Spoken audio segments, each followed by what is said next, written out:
Talk about a crusher. Yes! Oh! Are you kidding me? And gone!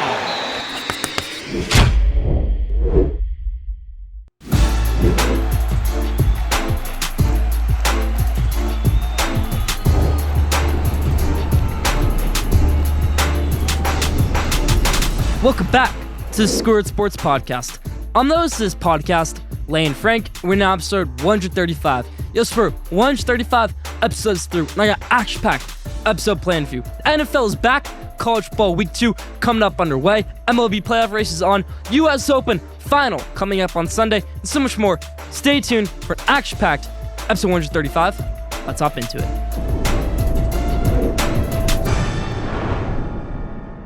We'll start off episode 135, how we always do, with the headlines in the NBA. Not too much NBA news going on. The James Harden saga, Damian Lillard saga, those things don't seem to be ending anytime soon. But FIBA basketball currently going on. We saw the USA lose to Lithuania, then still advance off the group stage, beat Italy in dominating effort, and then Lithuania loses, and then Slovenia loses. So those teams are out. Luka Doncic's team is done. Lithuania and Jonas Valanciunas, they're done. USA moving on to the semifinals. That's something to look out for. Good for FIBA. Let's hope USA can win that. They already punched their ticket to Paris for the next Olympics, but USA basketball on top right now. Let's see if they can win it all for the FIBA World Cup.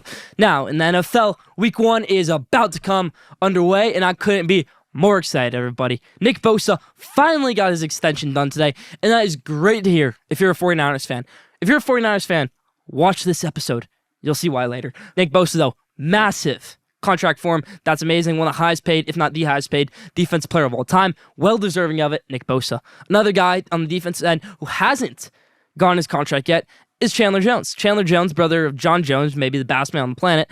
Chandler Jones said, hey, I want to get my contract. They're not giving it to me, and now they don't even let me go work out in our team gym. He texted Josh McDaniels, and he posted that he texted Josh McDaniels like, this is crazy.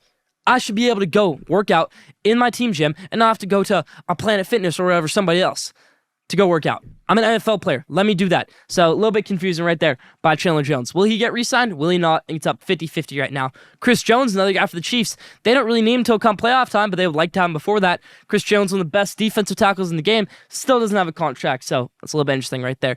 That's really about it for the news in the NFL. Obviously, we have a great NFL season coming up.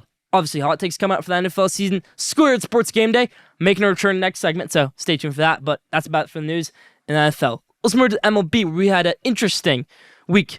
It started off with the waivers. You see Lucas Giolito getting waived by Los Angeles Angels and getting moved over to the Cleveland Guardians. Doesn't do anything there. Cleveland Guardians waived Noah Syndergaard. He didn't do anything. Mets waived Carlos Carrasco. Then they had to bring him back because he cleared waivers. Sadly, as a New York Mets fan. But for the Angels, they went all in at the trade deadline, and it didn't pay off. So most of those guys cut right now. Randall Grichuk, waived. Lucas Giolito, waived. They traded these guys. Dominic Leone, waived. Good for teams like the Mets. Good for teams like the White Sox. They got good prospects for these guys, and they didn't really lose anything in return. But for the Angels, a head case. Shohei Ohtani, this whole situation is going to be a head case to come for this offseason. Another team that's a massive head case right now, you could say, is the Texas Rangers. They're out of playoff contention for the first time since April. They were in first place for what seemed like the whole entire season. Then they went to second, and now they're in third. Max Scherzer, can his squad get things going? Let's move to soccer. We got a little bit of news going on. For La Liga, you got Real Madrid, the top of the Spanish league, and they've been struggling a little bit without Vinicius Jr., who's injured, but Jude Bellingham has been absolutely on a tear as of late, looking like he's easily going to cruise to a 10-goal season, maybe even 20-goal season for the center attacking midfielder, but still, Jude Bellingham going off right now, only 19 years old, absolutely done amazing so far in his young career at Real Madrid. A team not doing so great right now is Manchester United. They lost another game on Sunday to Arsenal. So really bad right there for Manchester United. They can see it twice in extra time. So yeah, not great by Manchester United right there. I picked them to win the Champions League this year. Not looking so great for me right now. Let's move to the U.S. Open to close out our headlines. U.S. Open obviously being a great tournament so far. Talked a little bit about it earlier. I got to see Ben Shelton play 2 matches. I saw him play against Ozan Karatsev in the 3rd round, and then Tommy Paul in the round of 16. And he is box office. He is show business. He is electric. His whole box is electric. His dad, amazing coach at Florida, decided to retire this year to be Ben Shelton, his son's coach. And Ben Shelton looks at his box after every point, gets encouragement every single point. That's what you want to see. Great player, great person, you could say. He's in the semifinals of the U.S. Open after defeating fellow American Francis Tiafoe. I saw Novak Djokovic play against Goyo from Croatia. Novak Djokovic had a little bit of a struggle in the third round, going down 2-love, and then he ends up dominating to win that 3-2. But Novak Djokovic will go up against Ben Shelton. Carlos Alcaraz placed tonight against Alexander Zverev to meet Daniil Medvedev in the semifinals. That's about for the U.S. Open talk. Obviously, championship will be on Sunday. We're going to recap the whole entire tournament coming up next episode on 136. That's about for the headlines this week. Leave thoughts in the comments.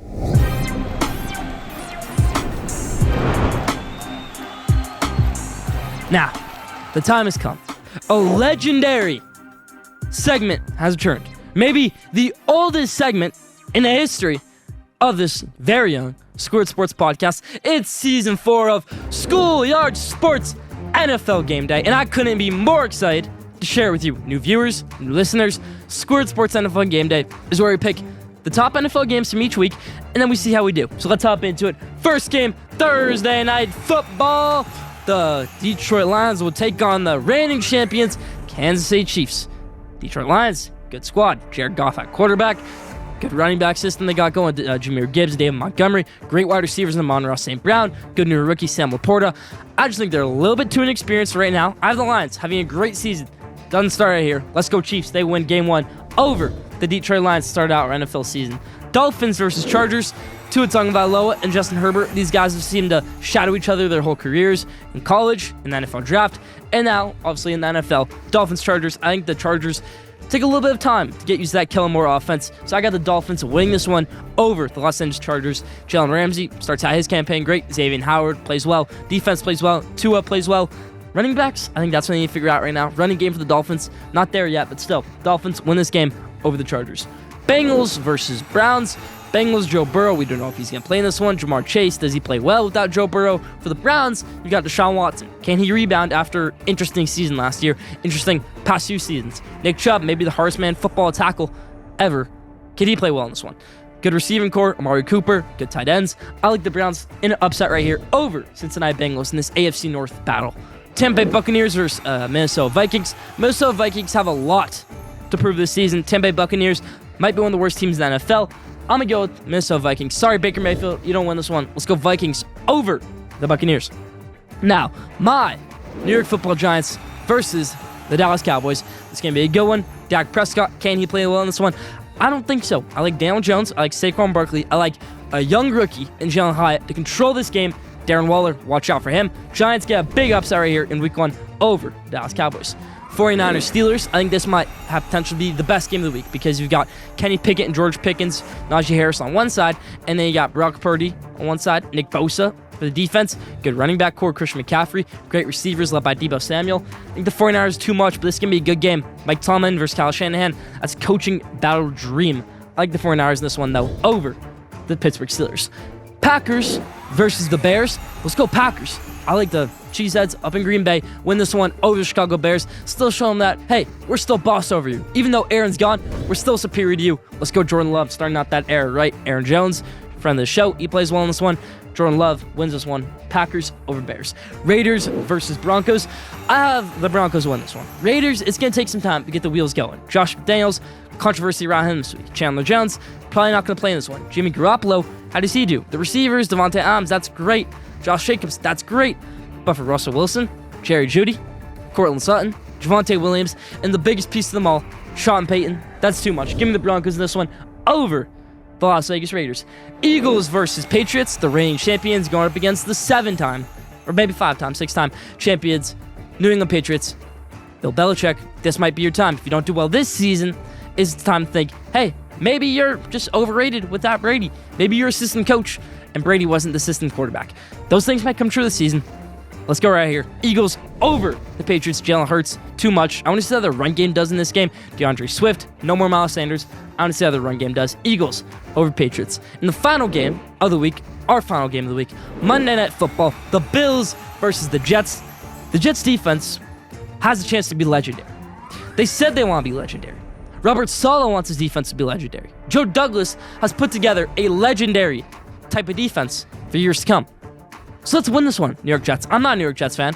I want the Jets to win this one, though, over the Bills. I think it's going to be a little bit of a low-scoring game. Aaron Rodgers doesn't have his best game of his career, obviously not, but still plays well enough. Breece Hall, see a little bit of him. Dalvin Cook, I think, gets majority of the carries. Jets, too much for the Bills in this one. And that's Schoolyard Sports NFL Game Day. Still more to come. Let's Schoolyard Sports and Lane Frank, episode 135.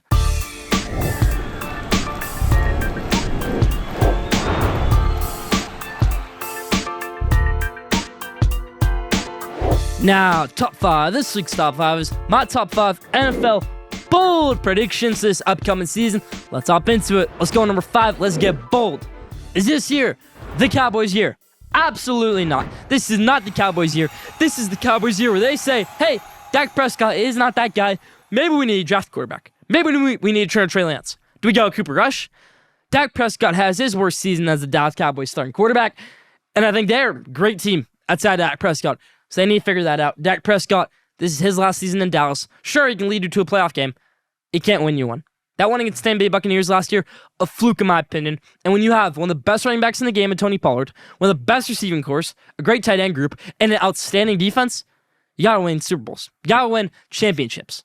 NFC championships, division championships, and then world championships. And I don't know if Dak Prescott can do that for you. So that's number 5. Number 4, the Lions have a very successful season. They win over 10 games. Jared Goff kind of pushes Hendon Hooker to the side, says, hey, you're not taking my job. We're very close in age, and I've been starting for years in this league. I'm a former number 1 overall draft pick. I'm that guy, not you.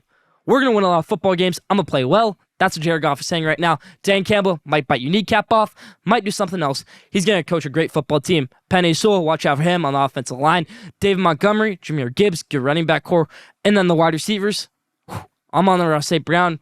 Josh Reynolds, really good receiving core. Defense, led by Aiden Hutchinson this season. Let's see him have another breakout year. Malcolm Rodriguez is linebacker. I like the Lions to have a breakout year. Number 4, Lions win a lot of games. Maybe they even win that division. Number 3, Jalen Hurts is your NFL MVP for this season. That's what you're going to be hearing in February, the night before the Super Bowl.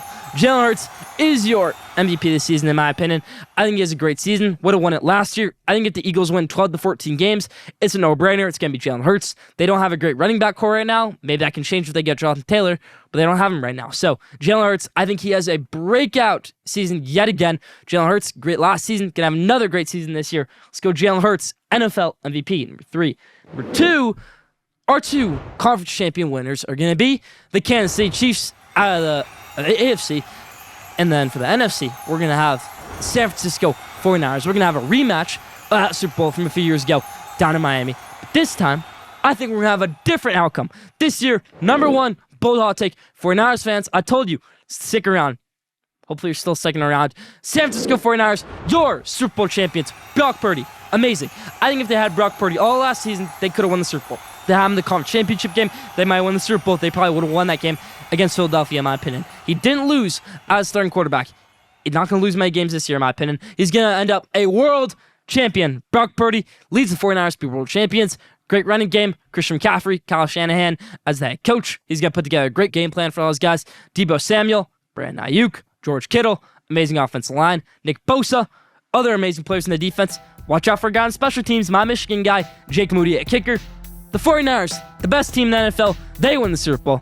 That's 5 of my top 5 bold hot takes. Leave your thoughts in the comments.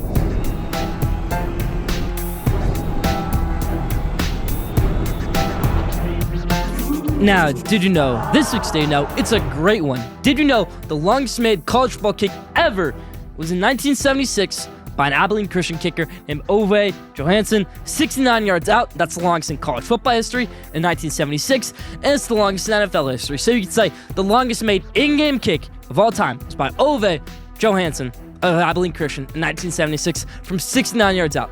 It's a pretty great stat. That's about for Did You Know this week. Leave your thoughts in the comments.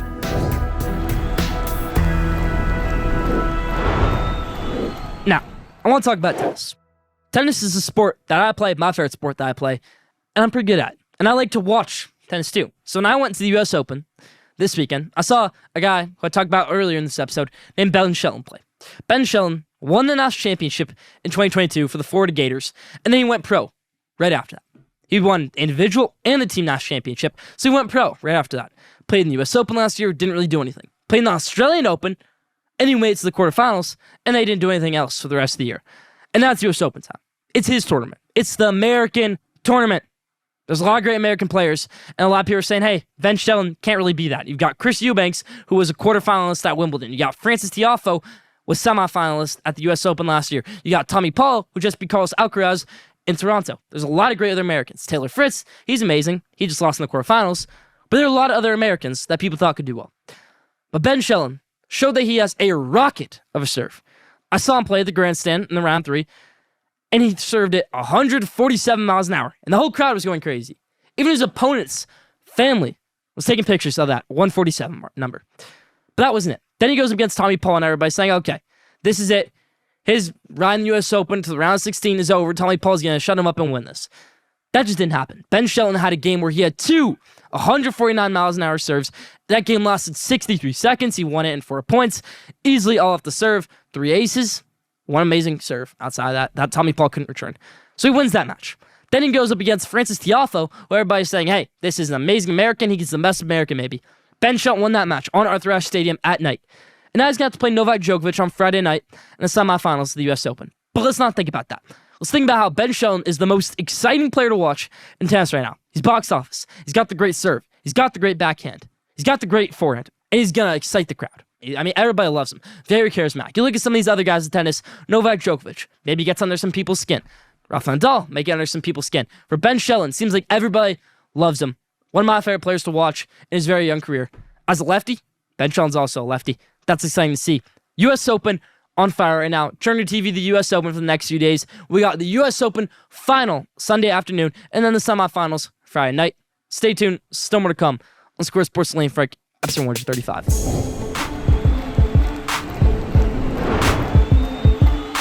Now, college football showcase, my favorite sport in the world. Let's talk about college football, everybody. We did great week 1, and we're going to unpack that. But first, let me give you my Schoolyard Sports Top 25. Let's hop into it. Number 1, keeping it the same, Michigan Wolverines. 2, Florida State. 3, Georgia Bulldogs. 4, Alabama, Roll Tide. 5, Ohio State Buckeyes. 6, Texas. 7, USC. Notre Dame, number 8. Oregon, number 9. 10, Penn State. 11, Tennessee. 12, Washington. 13, LSU. 14, Utah. 15, Ole Miss. 16, Duke. 17, Colorado. 18, Oregon State Beavers. 19, Kansas State. 20, Oklahoma. 21, Tulane. 22, North Carolina. 23, Wisconsin. 24, Texas A&M. 25, the Clemson Tigers, everybody. Let's break it down. We had an interesting week of college football. Number 1, Michigan Wolverines. Keeping that the same. Michigan, best team in the country. I like what I saw them out Saturday. Obviously, no Jim Harbaugh. They played great. Number 2, Florida State. They have weapons across the field, and that's why they dominated LSU in the second half. They were down 3 points going to halftime, and then they ended up whooping them 45-24. Should have been 45-17. They let up in the last drive of the game. 3, Georgia. Georgia, back-to-back national champions. They're not going to win again this year, in my opinion. That's still Michigan. But Georgia, number 3. 4, Alabama. You got a great game against Texas this weekend. 5, Ohio State. Didn't really like what I saw of them against Indiana, but they can move up a little bit in my rankings. 6, Texas. You're moved up 1 spot. Again, big game this week against Alabama. Let's skip over. It's number 10. We got Penn State at number 10. They had a good showing. Night game. Drew Aller played great against West Virginia. Let's go to 14. Utah. Utah obviously did well against Florida Gators on Thursday night. They move up to number 14. 16, Duke Blue Devils. I picked Duke to beat Clemson. That's exactly what happened. They dominated them. Love to see it. Duke, 16. 17, Colorado. I picked Colorado to beat TCU. You all call me crazy. What happened? Shedeur Sanders looks like a Heisman. Travis Hunter looks like the best football player ever created. So yeah, 17, Colorado. Let's go. 20, Oklahoma. Oklahoma put up 73 points. Shutout. We never really see Oklahoma get a shutout, so that's impressive to see right there. 73 points to nothing. That's Brett Venables' defense, and that's Oklahoma offense for you. 20, Oklahoma. 21, Tulane. You got a great game coming up this week against Ole Miss. Let's see if you can show that you're a national powerhouse. Can you make it back to New Year's Six Bowl? Can you be that Group of 5 powerhouse? I'm excited to see that at Willie Fritz squad this weekend. 22, North Carolina. You dominated South Carolina, at least on the defensive end. 17 sacks all last season. 9 on Saturday night. 24, Texas A&M. Big game against Miami this weekend. That'll be exciting to see. 25, Clemson. And that's my top 25. Stay tuned for the hot takes of college football coming up right now.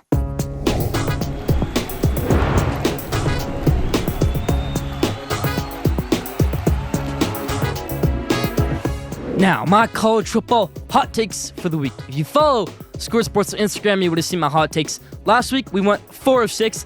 I'd say that's pretty good for some college football hot takes. I had Duke beating Clemson. That happened. I had Colorado beating TCU. That definitely happened. I had LSU beating Florida State. That didn't really happen. I had South Carolina beating North Carolina. That also didn't happen. But those are the only 2 we missed. I had Tulane dominating South Alabama. That happened. And I had Coastal Carolina covering the spread versus UCLA, making it a little bit close. And that one happened. So, good week for college football hot takes. If you want to see the best college football analysis in the country, I consider myself maybe the best college football mind in the world. College football, my passion, as I like to say. Let's go 6 or 6 this week on our hot takes. First one, big game, Ole Miss versus Tulane. It's going to be a very close game, but I loved what I saw from Jackson Dart. I loved what I saw from running back Quinshon Judkins. I love what I saw from receiver Trey Harris. He had 3 touchdowns looking like Randy Moss out there. And Lane Kiffin, let's get the Lane train going. They get a big win over Tulane. Tulane played great. Michael Pratt, almost perfect game in South Alabama. But Ole Miss, too good for you. Let's go Ole Miss over Tulane. Colorado versus Nebraska. No, I had high hopes for both these teams. Only one of them succeeded. Nebraska did terrible. Arik Gilbert got arrested, their top weapon. Jeff Sims threw 3 interceptions in that game when they had it in the bag pretty much. So yeah, they sold that game. Matt Rule definitely sold that game. The coaching end of things, you can't give up a 15-yard run, 3rd and 22 to lose the game, and then they get that field goal right there to win it. So Minnesota defeated Nebraska on Saturday. I have Colorado dominating Nebraska this Saturday. It's only a 3-point spread. That's disrespectful. This is a good, old-fashioned, old-tradition college football rivalry. Travis Hunter and Shedeur Sanders looked like Randy Moss and Tom Brady out there. I expect that to happen again this Saturday. Travis Hunter, let's see him continue his Heisman campaign. Let's see Shedeur Sanders continue his Heisman campaign. Let's see Dylan Edwards continue his Heisman campaign. Dylan Edwards, 4 touchdowns. Travis Hunter, 110 yards, 1 interception. Shedeur Sanders, program record, 500 yards, 5 touchdowns. So yeah, you say Colorado's pretty good when you do that against the reigning runner-ups for national champions. That's pretty good. Colorado crushes Nebraska in this one. Texas A&M versus Miami. A&M won this game last year. I loved what I saw from A&M quarterback Connor Wagon on Saturday. Bobby Petrino, new offensive coordinator for Texas A&M. Let's see how that goes. I got Texas A&M winning big over Miami in this one. A&M over Miami. Cincinnati versus Pittsburgh. This is a little bit of an under-the-radar type of game. Pitt is a big favorite. I like Cincinnati in this one. You want to know why? Former Florida quarterback Emory Jones had 7 touchdowns last Saturday. 7. 1, 2, 3, 4, 5, 6, and 7. That's a great college football game. That's a great college football player. That's a great college football performance. Let's go Cincinnati over Pittsburgh in this one. Iowa versus Iowa State. I like Iowa in this one. Hunter Deckers was supposed to be the Iowa State quarterback this season, and then he got into a little bit of trouble with gambling, so he's not their quarterback anymore. Iowa, K. McNamara, Eric Gall, like what I saw them on Saturday. They win the Battle of the Cornhole, Battle of the Cornfield in Iowa, you could say. I don't even know what that rivalry is called. Let's go Iowa over Iowa State. Kirk Ferentz gets a big win. Start out 2-0. Texas versus Alabama. The game of the week. Quinn Ewers, great college football quarterback. Could have won this game last year if he didn't get hurt. Steve Sarkisian could have had a signature win. Bijan Robinson could have had his massive win. Nick Saban, a lot of guys from this team are lost. No more Jahmyr Gibbs. No more Bryce Young. No more Will Anderson. But did those guys really help you last year? It was more of the Jace McClellans, more of the other type of guys on the defense side of the ball, more of the receivers who helped you guys out. Now you got a great defensive squad, in my opinion. Even better than last year's defense. This one's led by Dallas Turner, who could be a top 3 pick in this year's NFL draft. Good running back core. And at quarterback, you got Jalen Milroe. Plays like Jalen Hurts. People are already comparing him to Jalen Hurts. You can say, oh, he didn't play very well against Texas A&M last year. You know what he did do? He had a 3rd and 20, up 3 points against Arkansas in the 4th quarter last year. It took that thing 70 yards to the house. Jalen Milroe, that is your big moment. I think you have a big moment like that again in this game. I like Alabama beating Texas at night. Roll Tide. That's Pop for College Football Hot Takes. Leave your thoughts in the comments.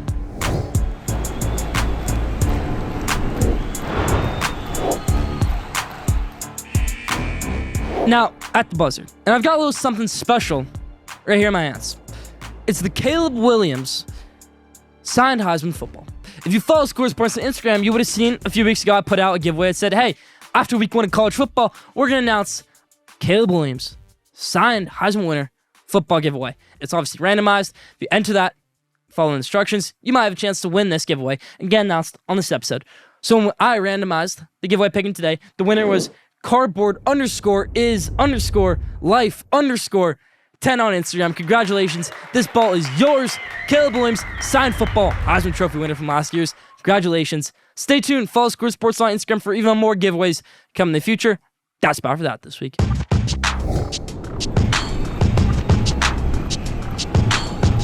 Now, best for last. Question of the day.